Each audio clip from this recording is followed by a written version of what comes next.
2019 BMW M2 Competition.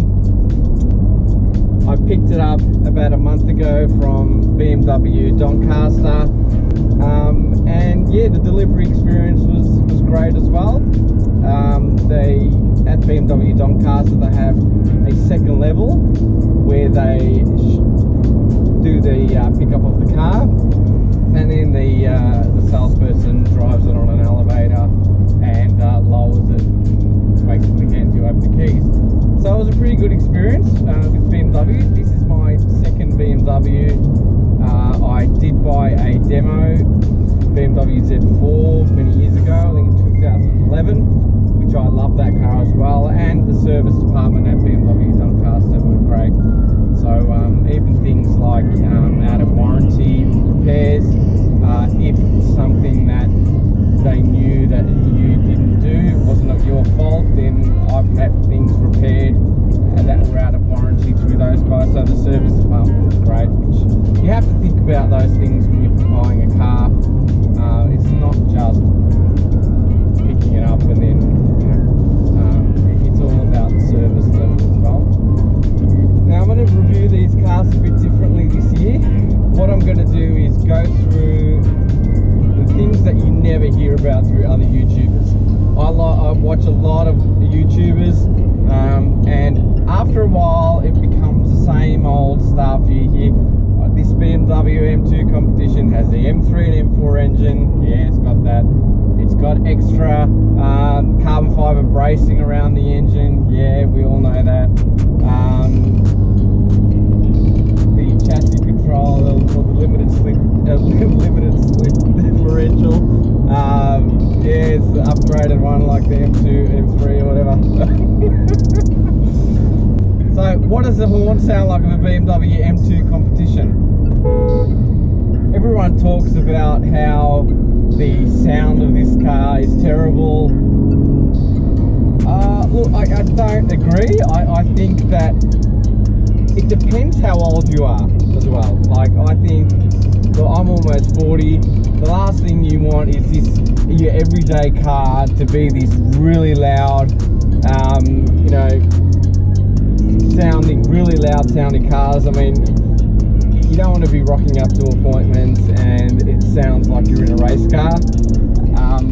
So what I love about it, it's not too in your face, and you can, at the moment I'm running it in M mode, which is, I've got two different M modes set up. M2 is what I'm using at the moment, which is basically everything in sport but the transmission on the second fastest setting and automatic as well. So I've got my M1 setting, which is exactly the same, but it's manual.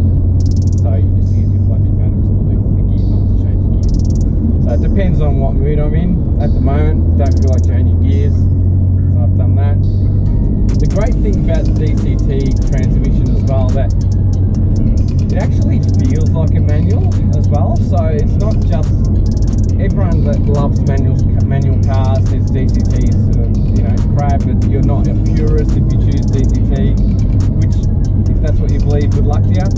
But what this does, it gives you the ability to experience the manual as well. The way that it changes gears, it's fast, so it feels like it is a dual clutch automatic. It feels lightning fast, but when you take off and when you're on a hill, it feels exactly like a manual. Even changing from reverse to drive, you've got that manual feel when you put it into gear, which feels great. I really like it. When I purchased this car, there was a few things that I wanted to upgrade. The number one was the wheels. I upgraded to the BMW M Sport range wheels. I thought they looked fantastic, especially in black up against the Hockenheim silver colour. I really love the silver colour as well, Hockenheim silver. When I first saw it, I really wasn't a fan. I wanted to wrap this car when I first got it, and I wanted to make it look like the M4 GTS, which is the matte dark grey colour with the orange accents, which is why I got orange on stitching on the interior here. But the more and more I drive this car, I'm falling in love with how different times of the day you get a different shade of colour with this car, with the Hockenheim Silver. So when the sun starts to go down, it starts to become a light grey colour, and in pure sunshine, it looks like a really light colour, really like a white colour. But yeah, I'm definitely keeping this colour. It's a small company, small family-based business like myself, so I like to support people like that. And yeah, really professional job. I think that it has made it look a lot better than what it was without it. And compared to what the dealers are going to charge, it's a no-brainer to get it done after you pick the car up. I know you can get privacy glass from the factory with an M2. I would advise against that, and the tint people confirmed it, that if you already have that, it's very hard to match the same colour with the rest of the tint of the car. So if you definitely want tint, do not get privacy glass in this car. If you want to keep the same colour all around. So I did get an extra dark for the back and the two sides, but at least it's considered privacy glass, but it's the same, you can get it the exact same colour if you get it from the same supplier.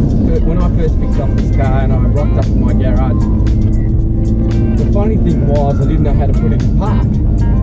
So I had to YouTube that. It took me a good 10 to 15 minutes to find it. And it wasn't on YouTube, it was on a forum. So for those people who have bought one of these and just don't know how to put it in park, all you do is when you come to a complete stop, make sure it's still in drive, put the handbrake on and turn the car off, and that you'll see it automatically puts it into park for you. One of the things that I don't like about this car is, as I'm an Android user, I have a Samsung Galaxy S9 Plus. Even if, obviously it doesn't have Android Auto, so I full gave that, but okay, I'd rather have this car than not have it at all, just because of that.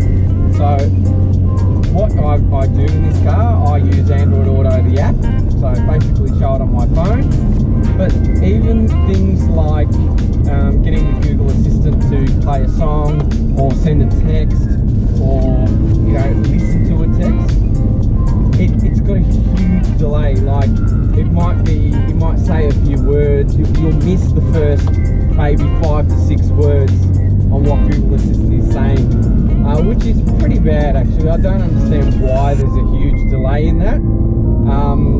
So yeah, it does that, which is painful. I was seriously considering changing my phone, but I thought, no, I can't go back to an Apple iPhone. I haven't done for years, and even things with an iPhone, just even getting photos of it's a pain in the ass. So I'm not changing phones. Just in case you're wondering, the only reason I got rid of my Golf was because I actually sold my McLaren, and the reason I bought the Golf was so I can drive every day. Obviously you can't drive a McLaren every day, so I actually sold the McLaren about just before Christmas, so 3 months ago. The reason was I hardly drove it, I hardly did any videos on it. It was just sitting there. I really enjoyed it when I had it, but looking at it every day thinking I've got nowhere to take this car. I've got a family as well, I've got 2 kids, and I thought that I would take it with my wife a lot more, but we didn't.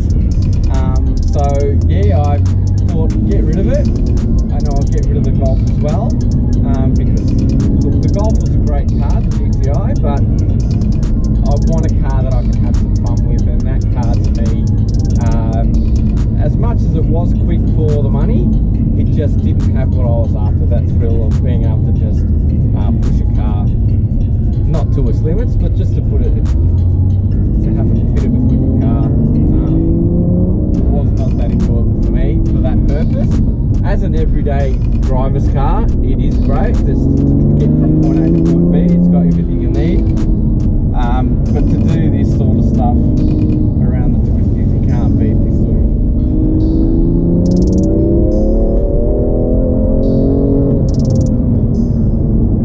Alright, got my point of view camera on here. Never done one of these before, so let's see how it goes.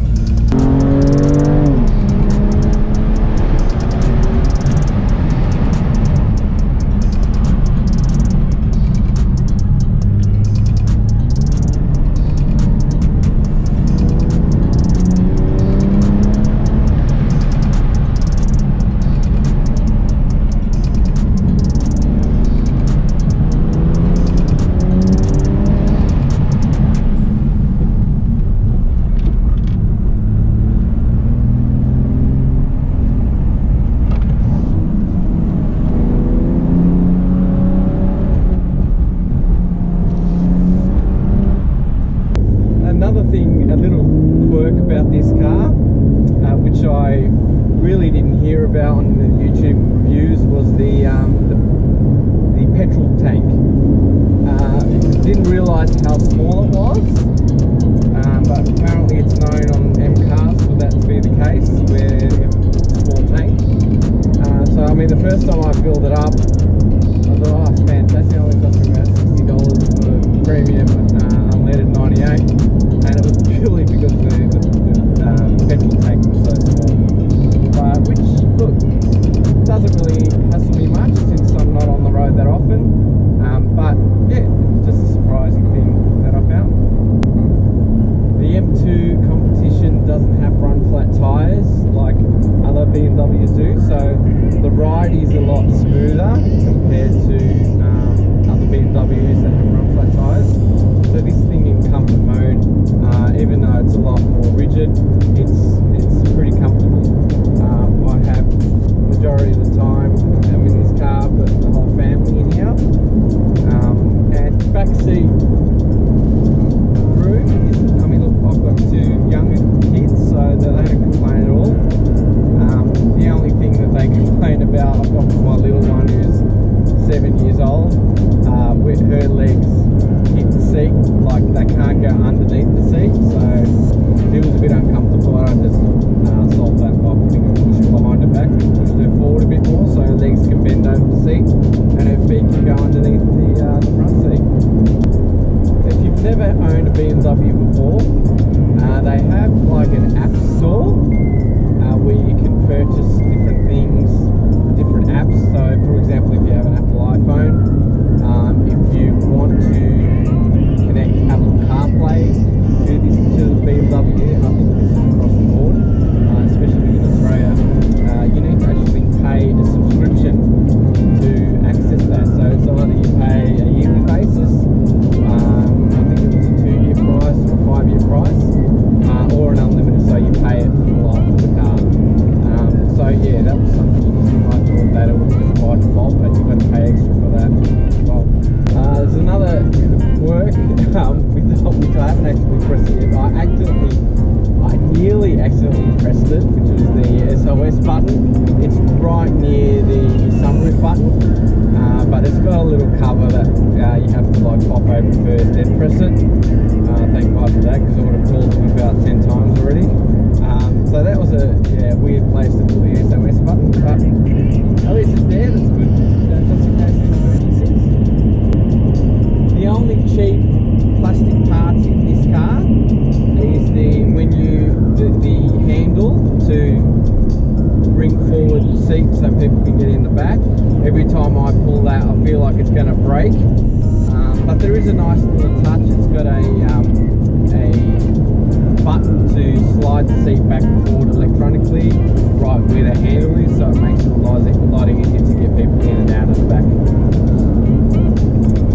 The other handle that feels cheap is the glove box handle as well. It feels like it's going to break every time I open it.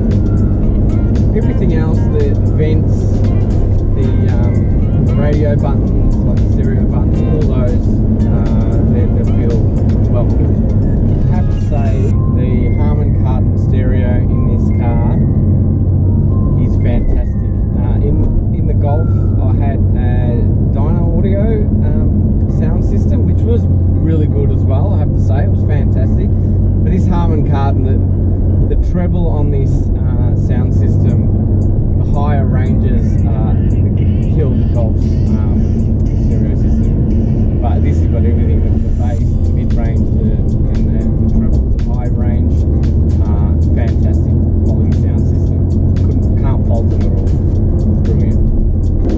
I could change anything about this car, it would probably be just somewhere to put my sunglasses besides the glove box or the side compartment. That's the only thing really that's that I would change. I mean, even the cup holders are in a perfect spot. Like in my Z4, the cup holders were underneath my armrest, which is stupid. You've got to have the bloody storage unit flap open just to use your cup holders.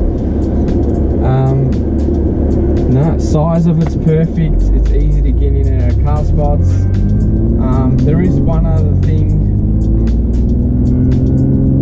One of the other quirks, and I didn't know. Look, the car dealer should have really gone through these things with me. But look, it's good that I'm finding things out myself. But when I first got it, I was driving around and I kept feeling this weird vibration, and I thought there was something wrong with the car until I realised there was a button down there which was a lane assist warning system. So it automatically, what it does, it actually vibrates the steering wheel when you're supposed to get into the lane, which when you're driving on normal roads like this slowly, it just keeps vibrating all the time.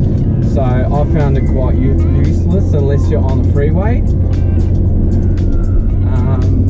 And this guy in front of me, he's got trees falling off his bloody back. That moron ahead of me hasn't tied down his load, and he's got branches flying onto the road. Bloody idiot. Yeah, so I find that really useless. I turned it off straight away because the vibration is just vibrating all the time. Thanks to everyone that watches these videos and to the subscribers. If you want to see more videos, click on subscribe just so you get notified when I release them. And they're mainly going to be on this car. Obviously, if I've got a few, if I've got access to other cars, I'll obviously include those in the videos. But they're mainly going to be in the M2 Competition.